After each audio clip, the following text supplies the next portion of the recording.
Well, he had done it hundreds of times, surfed the swells just off the South Florida coast. But one day last year, a shark set its sights on Daryl Zbar.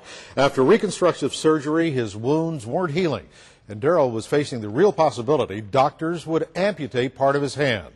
Tonight, News Channel 5 Shannon Cake reports how doctors put him back together thanks to a program that was nearly wiped out.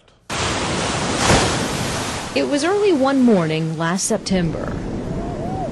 Surf was up, and so was Jupiter resident Daryl Zbar. I'd surfed all day Saturday and Sunday with my friends, and then Monday morning everybody's working and I had a free day. So I went out right here. I was by myself. It was about 8 in the morning. His day at the beach started no different from the others he'd spent here. Like every day I just paddled out. I've done it thousands of times. Been doing it since I was 5. Daryl bobbing on top of the water just off Jupiter Island. I was sitting on my board once I got to the outside, and as soon as I plopped down on my stomach and I dug my right hand in to paddle, it hit me. The thing I remember most is this brrrr, and I think that was his tail flipping back and forth as he was shaking.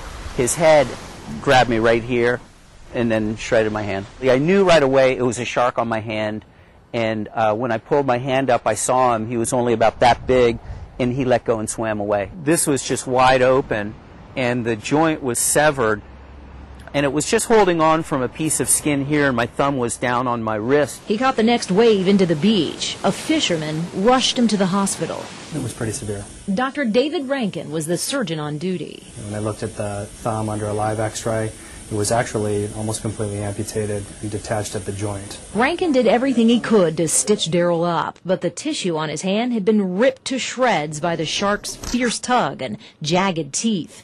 Daryl would need intense therapy to avoid amputation. This is where the healing began for Daryl Zbar. Right here in this tube, it's the hyperbaric chamber at St. Mary's Medical Center. The folks who run the chamber say it simulates the pressure of a submarine. That pressure compresses oxygen, infusing it into the bloodstream in a way that helps heal wounds. The increased oxygen levels in the blood also act almost like an antibiotic. They allow white blood cells in your regular immune system to function better and more appropriately. Doctors prescribe the chamber for patients suffering from botched plastic surgery or diabetics working on wounds that just won't heal. It's also used emergently for divers suffering from the bends. For Daryl Zbar, having hyperbarics in his backyard meant his hand remained intact. There was a strong possibility without the hyperbarics that he would have lost his thumb. Today, Daryl is undaunted, looking forward to a fully functioning hand and a chance to return to the place he loves. The sooner I can get back out in the water, I feel the better. I'll dive, I'll surf and fish, and maybe I'll choose my days more carefully.